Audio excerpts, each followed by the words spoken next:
Welcome to The Sober Effect, a show that looks at the positives of sobriety, the dangers of alcohol, and the many people who are affected by it. I'm Kate. And I'm Steph. The ripple effect of alcohol is far-reaching, and those are the stories you'll hear on The Sober Effect. The Sober Effect, the Sober Effect, the Sober Effect,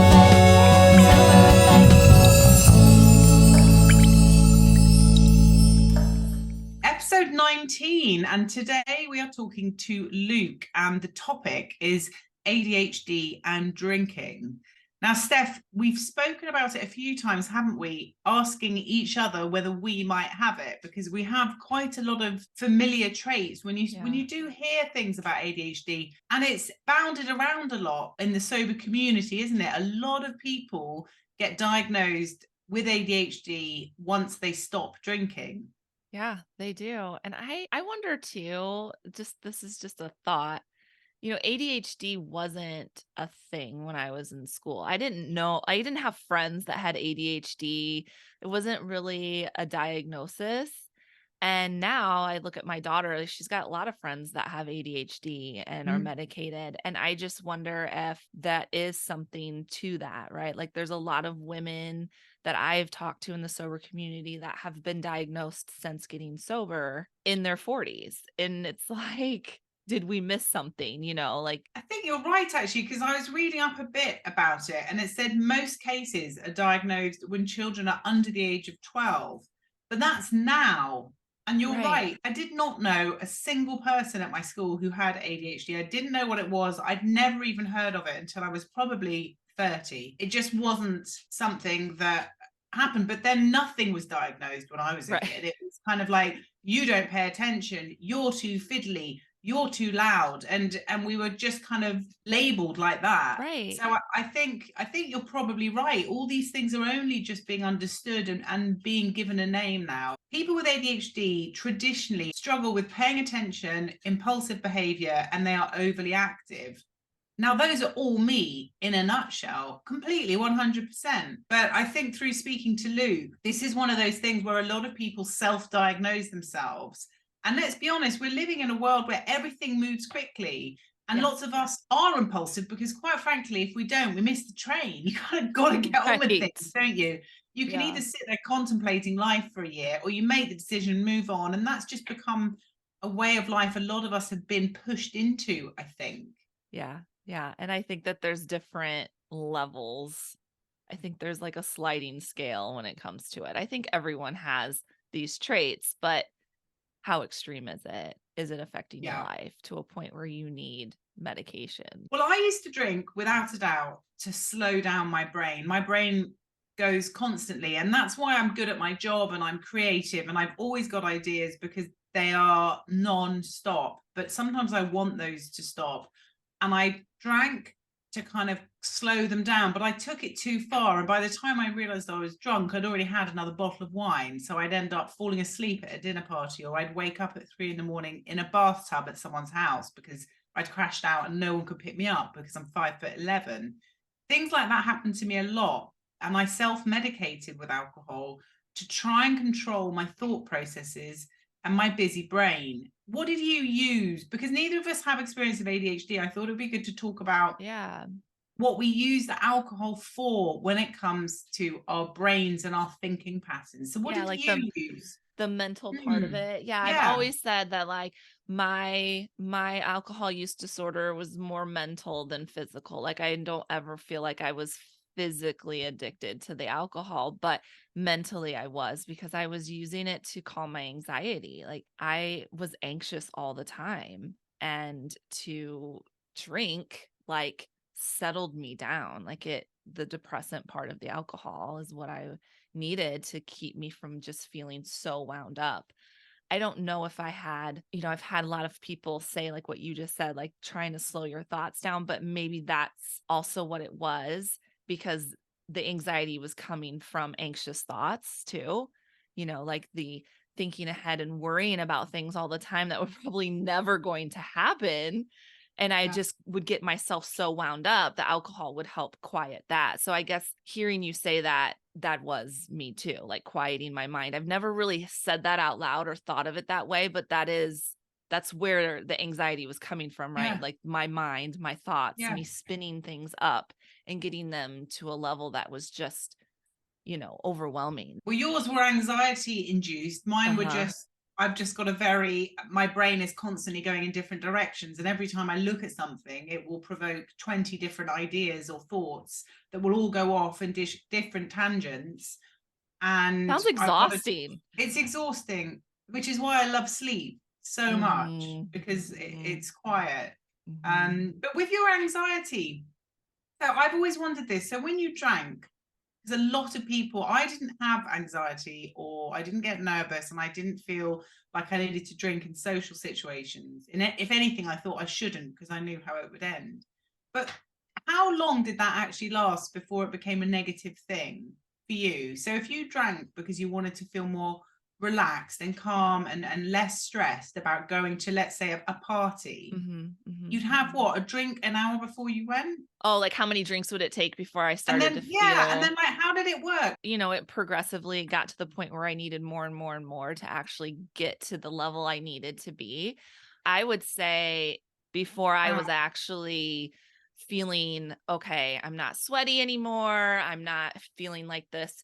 It's like that fight or flight feeling that I would feel, like that, just that like tingly rise through your gut, like something terrible's going to happen. Yeah, it would probably take 3 or 4. Yeah. That's already way over what you're meant to have. I mean, that's probably your weekly limit right there, isn't it? Yeah, but if I'm socializing, it was so easy. I probably would drink 10 to 12 drinks during socializing. Because once I got it, once I was like, "Whew, okay," then I finally felt like I was drinking to participate and to to have fun, but it took me to get over that hump. And then by then, I'm feeling pretty good and pretty loosened up. But then finding out later that the alcohol is actually feeding the anxiety, the next day is just horrible. That rebound my body's trying to do from drinking that much, my anxiety was just horrible. So it's just like the cycle, right? Because then, okay, now I'm feeling anxious again. What do? Start drinking. I mean, there was times I'd start drinking in the morning just to like ease that a little bit. And that's typical for ADHD. It's kind of often referred to as the perfect storm, because you've got all this stuff going on and then you drink to try and control it. And actually, when you say that out loud, there's stuff going on that you feel out of control with. So you take drugs to try and control it. And of course, you can't control the drug, because once you start drinking, you get to a point where you're out of control because all of your inhibitions are gone. I mean, when you say it out loud, Steph, it's pretty obvious. Yeah, this is a disaster, isn't it? And when you say it out loud, and it's like when I realized what I was actually doing, that's when I told myself, you're addicted. This is addiction. If you need the thing that's making you feel like shit to make you feel better, that's addiction. I mean, you think about drug addicts is who I instantly thought of, heroin addicts who are heroin sick. The only thing that's going to make them feel better when they're withdrawing is to shoot up again. That's what I was doing with alcohol. But it took me so long to see it that way, because society, it's legal. Everyone's doing it. So it's sneaky in that way, right? You think you're okay. You think you got a hold of it until you don't. That's why it's so dangerous. That's why we're doing podcasts about this, because everyone else is just going along and it's everywhere, and it's advertised as being something sociable and fun, and it's so dangerous, isn't it? Well, should we hear from Luke? Yeah, and find out a bit more about ADHD from someone who actually has it? Yes. Okay.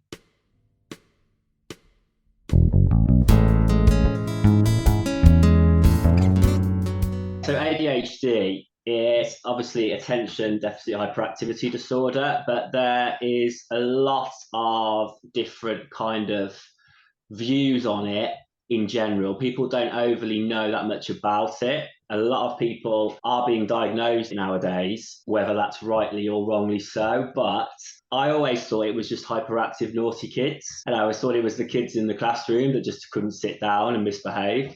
But what it actually is, well, what a good part of it is, I'm not a professional, so apologies if I get some of this wrong, but with me, it's basically executive dysfunction. So if you were to imagine your brain as, let's say, like a company, and then within that company, you've obviously got all these different kind of areas that make the company work. So it's like a management system, yeah?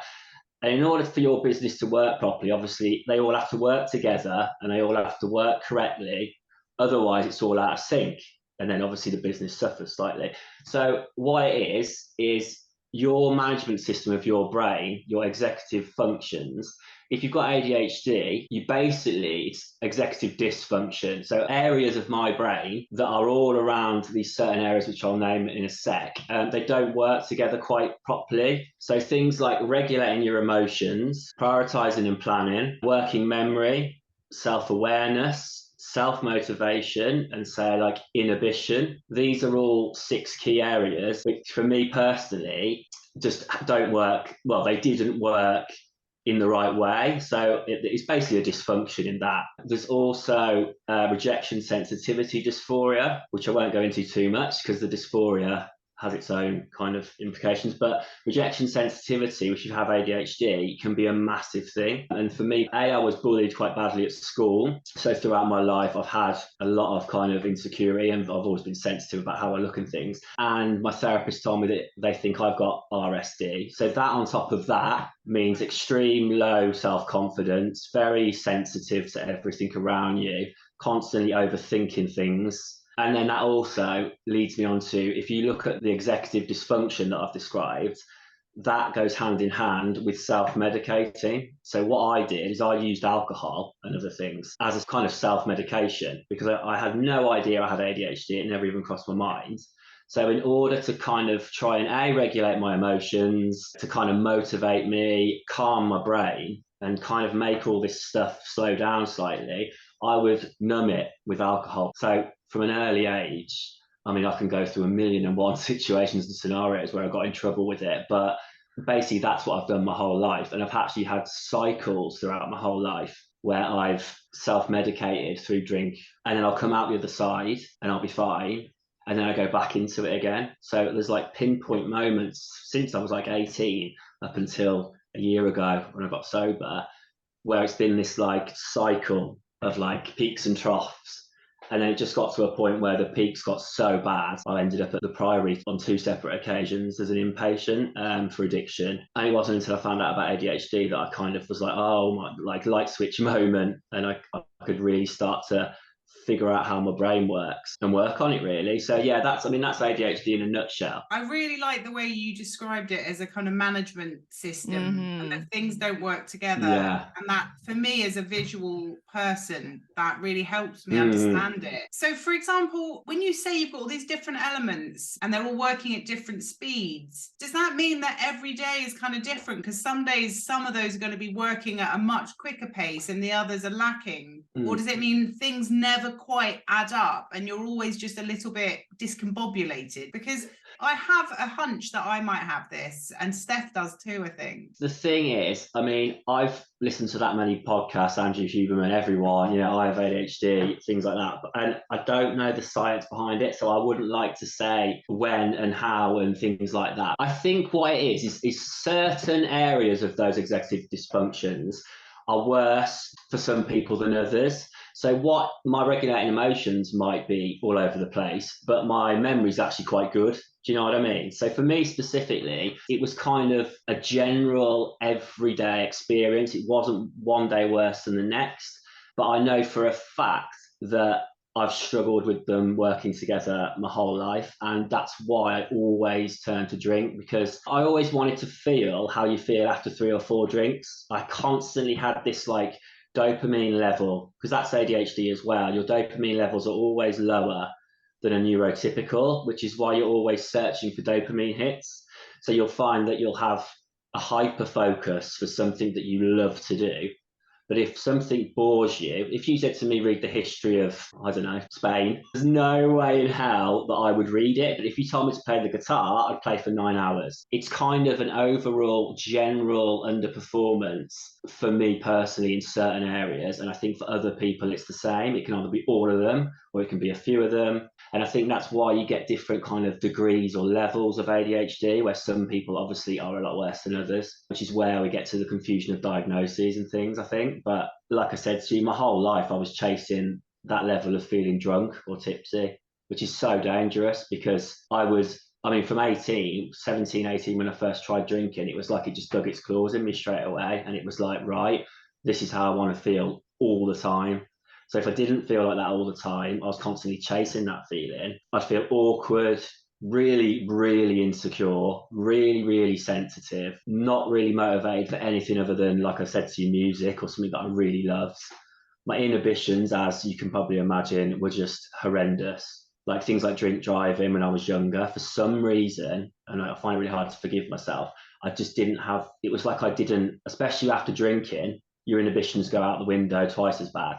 So I drunk drove once and I crashed my car into a house and I got done for drink driving. And when I went to court, they said the engineer who looked at the house basically said that if I was a certain inches to the left or right, I'd have gone in and killed the family and killed myself. And that's a massive thing about inhibition, I suppose. There's no excuse, but just trying to understand past memories. And I mean, it's all about trying to forgive oneself and these kind of things, which I've really struggled with. But that's how scary it can be and that's how dangerous it can be. And I mean, you know, a lot of people think, oh, hyperactive kids, naughty kids.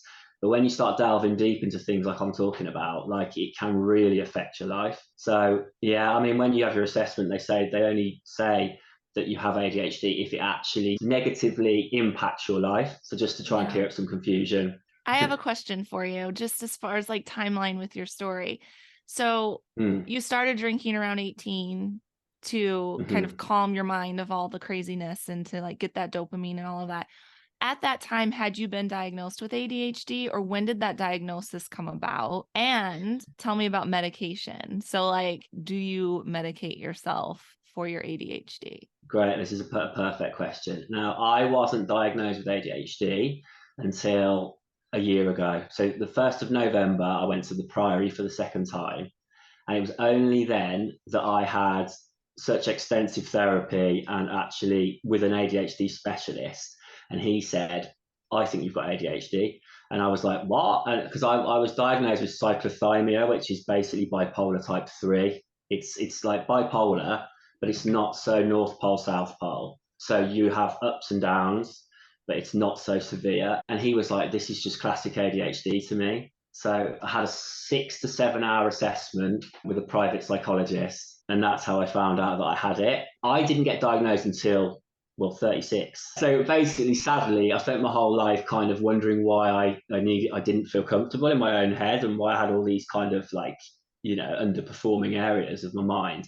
So like we've said, I just spent all these years self-medicating basically. And then it wasn't until I literally had a massive breakdown. I mean, I had a partner and I was just drinking all the time. I got to a point where it was so bad that I was waking up and drinking, going out to work because I had my own business making carpentry timber stuff, but it was on my own in a workshop. So my workshop became that place where I would just drink all day. And then I'd go home in the early hours of the evening, wake up in the morning, escape the house again. So my other half didn't see me. And I did that for 6 weeks constantly. So from waking up till bedtime was drinking. And I did that for, I think it was 5 to 6 weeks. So you can imagine the state I was in. It was awful. So I went to the Priory the first time, but I was in massive denial. So I spent 4 weeks there and then got a 2-week extension. So after 6 weeks I came out and I relapsed, because I didn't know I had ADHD. I didn't know I had anything to really, there was no answer. I just thought I was a monster. Do you know what I mean? I just hated myself.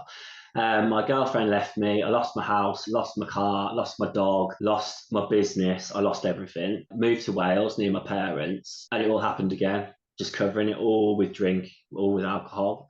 And I ended up having, I won't go into too much detail, but I ended up having a second breakdown. That's like my light bulb moment where it was like, a crossroads of you either you carry on, and I wouldn't be sat here now, or I sort it out. So I went to the Priory for a second time, and I was extremely lucky because I had private healthcare, and that's when I found out I had ADHD, and that was 1st of November last year.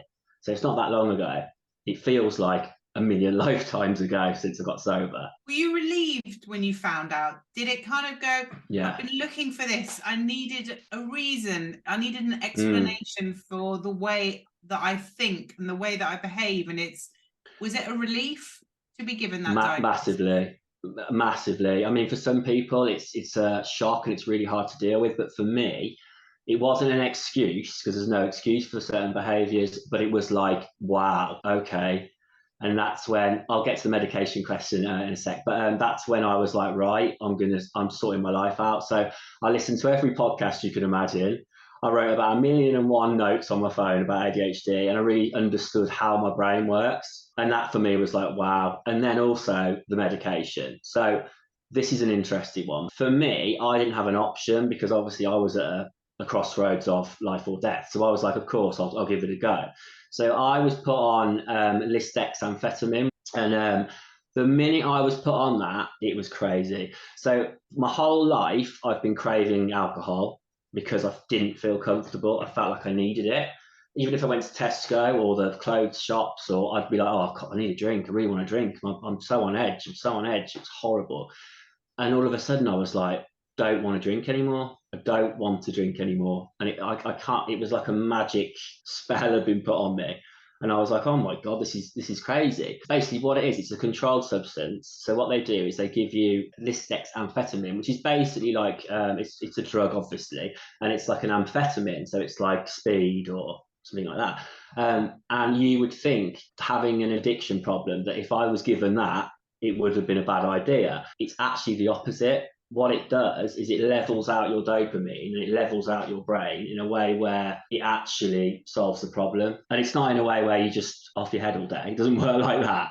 It just levels you out and it calms you down. And it's literally been an absolute lifesaver. And that's why I've tried and tried and tried to get sober, and I couldn't. And this time around, it's just been like, I wouldn't say a breeze, but I just don't want to drink. It's really weird.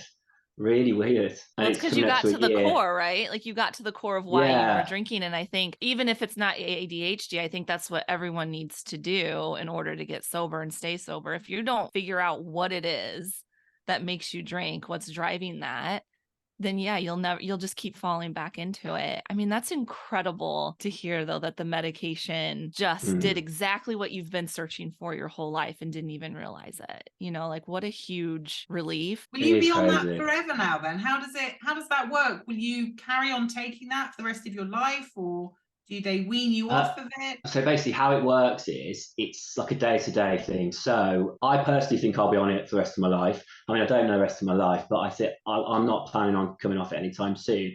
But things like antidepressants, obviously you're in a situation there where you can't just come off antidepressants like that, can you? You have to really slowly wean off over time. They can actually be really dangerous if you just stop taking them. This is different. So this is like, if you want a few days off, you don't have to take it, and you don't feel ill, you don't feel a come down, I suppose, or you don't feel anything. I mean, I can tell the difference if I don't take it, definitely.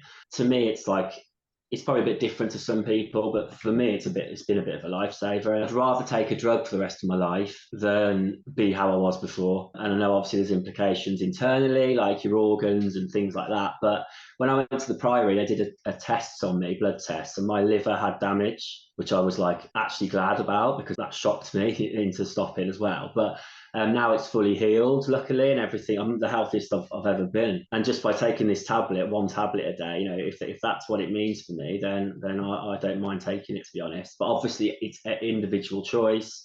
Everybody's different. This is just my personal opinion. But yeah, it's been amazing. It's unbelievable, really. Like, what positive changes since taking the medication have come about? And do you feel like, and this is just for my personal, like, wanting to know, do you feel like it's changed your personality in any way? I feel like I've never been my true self for years. Like literally everybody around me, my parents, my family, my friends, they've all said you are like a different person. It's given me that like positivity and that clarity. Like I don't feel anything other than just how I felt like I always just wanted to feel, like just normal, you know. And yeah, so what it does for me personally is in the mornings when I take it, I feel very positive and focused in the mornings, but not overly. It's not like an abnormal, you know, like having 16 coffees. It's like, but it gets me up. I feel positive, motivated. I get out, do my exercise. It's all about things that come hand in hand. Before, constantly miserable, constantly didn't want to leave the house, constantly on edge, feeling uncomfortable. I mean, I worked really hard on structure for myself because I had to. So I am that cheesy person who gets up at 5 a.m. and then goes out and does a run, and then I do journaling, and it's changed me completely. It's just I just feel like my true self now. It's not a bed of roses, obviously. Like obviously, I've got the same, you know, mindset struggles, and I still like struggle with my mental health and things. But I almost feel like it's on a level where it doesn't affect my life. Does that make sense? So it's like, yeah, I feel down and anxious, of course I do, but not like I did. My God, I was catastrophizing at every moment back in the day, and now it's like everything just feels fine. I'm like, kind of excited for the future. You don't want to get rid of all your emotions, because that would mean you No. were being drugged to a point where it wasn't natural. Yeah. And life is not a bed of roses, as you say. No. But actually, you can't appreciate happiness unless you feel sad sometimes, and you can't appreciate excitement unless you feel bored sometimes. You need all of those emotions, and they're really important. Life has to be a bit of a roller coaster. It's interesting that way. I see a lot of people saying, I have been diagnosed with ADHD since I stopped drinking. There seems to be a real pattern with people who have ADHD who then self-medicate with alcohol or drugs. I would say, why do you think that is? But I think you've kind of explained that already, and it makes total sense. But if you're someone who is drinking now and someone who's listening to this and they do drink a lot, what kind of signs would you say that might suggest that they have ADHD? I think personally, if you are struggling with your mental health and the relation to alcohol is like you are thinking about when's my next drink, you're thinking about when I drink, I feel better. I feel uncomfortable unless I have a drink. You're living for the fact you can have a drink at the weekend, or you're drinking on your own because it makes you feel better. All these kind of things. I'd say that's a bit of a red flag, to be honest. I mean, the thing is with ADHD as well, is if you've got ADHD, there's a good chance that you could have something else. So in my instance, I've got traits of cyclothymia. I know that. And my sister has bipolar type 2. So I know it's in the family. So there is a crossover, and there's a crossover in many things with ADHD. So I think it's more of a question of, if you're feeling anything like that, go and see your GP, go and see someone. Don't just ignore it. Don't suffer in silence. Address your relationship with alcohol. Why do you want to drink? What does it do when you do drink? And there's also a thing about, obviously, because of the way your brain works, if you take amphetamines, say like drugs and things, like you don't feel how others do, you feel calm. So if you take drugs, let's say cocaine, sometimes calms people with ADHD. It doesn't make you like the usual talk. So it's all these kind of things that you should probably try and think about. Just self-awareness, really. I mean, I'm not saying everyone who has a drink problem has ADHD, obviously not. But if you have red flags coming up, go and see someone and see what they say. Ask a professional and say, look, this is my relationship with alcohol. It's really not doing me any favors. Everyone around me is getting annoyed. Everybody's saying that I've got A, B, and C. Go and see someone. Don't ignore it, because I ignored it for 17 years old up until 36. I've been to the Priory twice. You know, like, it's really not a good story, which is why I wanted to talk to you guys, because I've been through it all, and I just wish that I'd asked for help years ago.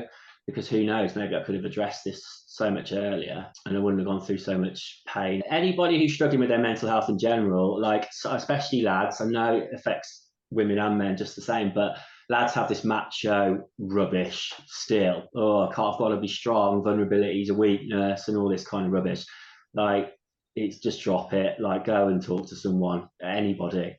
Reach out, and it takes a message. Talk to your other half, because I suffered in silence, and it only gets worse. And it's not the tramp that you see on the park bench drinking cider.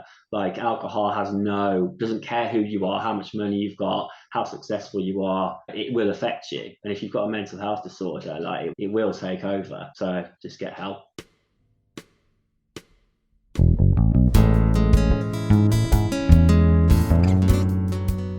I mean, he's right.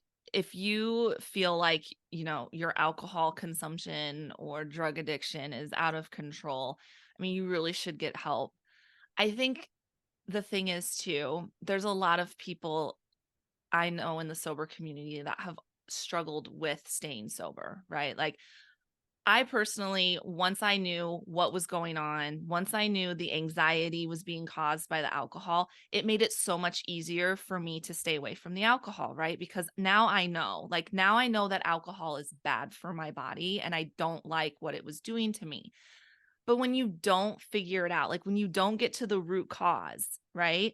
That's when the relapses are happening. Because, like, let's say you do, for example, have ADHD that's undiagnosed, and you get sober and your brain starts doing like what Luke was talking about. It's doing all the crazy stuff that's just driving you basically insane. You're working against yourself if you don't get help. You're just going to naturally want to go back to the alcohol. And so I just wonder, like, people who struggle so hard with staying sober, if it isn't worth making an appointment with your GP and saying, hey, I'm struggling with addiction. Is there an underlying cause here? Can we do some tests to see if there's some mental health? There's so many different mental health diagnoses too, right? Like, he was talking about all these different things, and it's just, don't be afraid of it. I mean, listen to what Luke just said. He feels so much better. Like, he can be a productive person now and not have to rely on a drug. Definitely. And whether it's dealing with trauma or you do have something like ADHD or whatever, you need to keep going until you work it out, whatever that out is. You need to just keep talking to people. As we always say, the sober community has got so many people in it and they've all got different experiences. There will be people who are going through the same thing, and there will be people who keep slipping up or who keep questioning the same things or going through the same things, and they think the only answer to quieten my brain is alcohol. It's just not true. I mean, Luke seems so happy, and you just have to follow him on Instagram. He's always outside, he's always chatting to the camera. He's kind of the stereotypical healthy man. He's like out there, he's beaming, he's confident. That's how he comes across anyway. And he just seems so happy and so grateful that he's finally in control of his feelings, and he's not slowly killing himself with drugs. And alcohol is never the answer. Alcohol is not the answer to anything. And if you think you're using it by way of self-medicating for whatever that is, even if it's because you're going on a first date and you're nervous, I'm going to have a drink, that's not good. That's not healthy. You should be going out there as you are, or like me, to quieten your mind because I'm so exhausted. Well, go for a run. Go and have a nap. Try and learn to meditate. There are healthy ways around all of this. Alcohol will eat you from the inside out. It literally will slowly kill you. That is not me being dramatic. No. I mean, Luke said it himself. His liver was like, the enzymes or whatever that they tested for his liver wasn't good. I mean, I never had that happen. I mean, I've had those tests done, thank God, right? But I've never had them done. I'm too scared. Yeah, but I have always heard too with that, like, just because it's not showing, it's not a gradual thing with the liver. Like, it'll be boom, and then you're like already in a bad state. Like, it doesn't gradually come on. There's not a warning shot. Like, it's boom. Really? Yeah. So it's nothing to mess around with, and it can repair itself.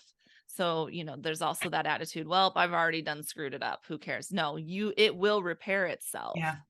So, I mean, yeah, I love his story because there is such a stigma around ADHD and that's why I asked him that question about his personality, because I know, like, just talking with my daughter, there's things about taking ADHD medication and worrying about it changing your personality. And it sounds like what he said, it has changed it, but in a way of like bringing him back, like who he was before. It wasn't really him. Yeah. And I loved hearing that, because that, I think there's a stigma with that too. Anytime you're medicating, like I think too, like when he talked about the antidepressants is where I feel like this ties in. Like people who take medication for antidepressants usually go off of them because it makes them just not feel like themselves, right? They don't get to experience emotion. And I think people think that's what they're going to do with ADHD, right? You're going to get medicated and it's just going to like flatline you. But it sounds like that it's quite the opposite. It like structures, it's allowing him to really be himself for once without fear that it's going to go off on these tangents. I think you're right. And you know, ADHD, apparently you're constantly looking for dopamine. Yeah. So you're looking for these hits of dopamine, and alcohol gives you those, but they are so short-lived. It's like jumping off a cliff because you like that feeling and then realizing it's a long fall to your death. It's just not worth it, is it? There are other ways to find dopamine. There really are, and they're genuine, and they're not ways that are going to make you wake up the next day and be mortified about the way you've acted, you know, be terrified about the way you've treated your body. Find out how your brain works, find out how your body works, and find it interesting, because it's you. It's always going to be you. It's completely unique to you. Do whatever works for you, but finding out what makes your brain tick and what makes you feel certain things is fascinating. That's part of life. That is not a chore. That determines the different paths you go down and the adventures you have and the decisions you make and the people you want to hang around with. That should be the greatest adventure of your life, and you shouldn't be scared of finding it out. Well, that was a great one, and we will no doubt speak soon, Steph. But in the meantime, take care. I'm off to the gym, and I'll speak to you soon. Cheers, Steph. Bye, Kate. Thank you for listening. We really hope you enjoyed the show. Remember, we're just two women from opposite sides of the pond wanting to bring awareness around the negative effects of alcohol. We are not licensed therapists or doctors. If alcohol is causing any mental or physical health issues, please seek professional help. Please be sure to give us a follow so you don't miss future episodes. If you think our podcast could help someone you know, please be sure to share it. Also, leaving a 5-star review will help The Sober Effect reach more people like you. The music for this show was produced and recorded by Pearl and Thumbelina Jim of the wonderful Charm Jar Music. More information can be found in our show notes.